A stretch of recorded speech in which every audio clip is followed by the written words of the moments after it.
Hello, this is Ron Paul with your weekly update for March 19th. Imagine for a moment that somewhere in the middle of Texas there was a large foreign military base, say Chinese or Russian. Imagine that thousands of armed foreign troops were constantly patrolling American streets in military vehicles. Imagine they were here under the auspices of keeping us safe or promoting democracy or protecting their strategic interests. Imagine they operated outside of U.S. law and that the Constitution did not apply to them. Imagine that every now and then they made mistakes or acted on bad information and accidentally killed or terrorized innocent Americans, including women and children, most of the time with little or no repercussions or consequences.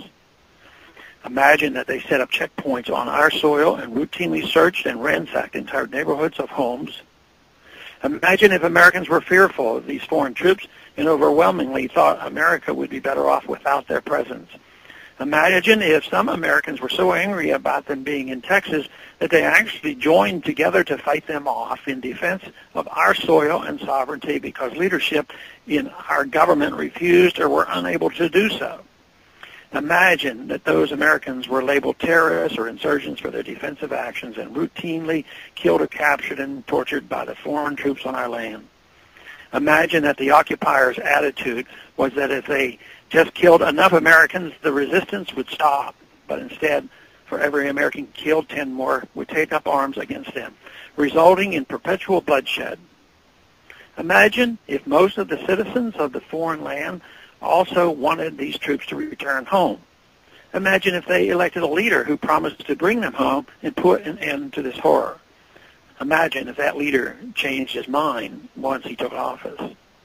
The reality is that our military presence on foreign soil is as offensive to the people that live there as armed Chinese troops would be if they were stationed in Texas.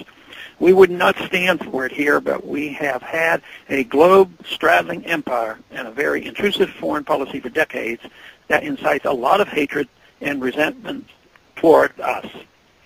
Shutting down military bases and ceasing to deal with other nations with threats and violence is not isolationism. It is the opposite. Opening ourselves up to friendship, honest trade, and diplomacy is the foreign policy of peace and prosperity.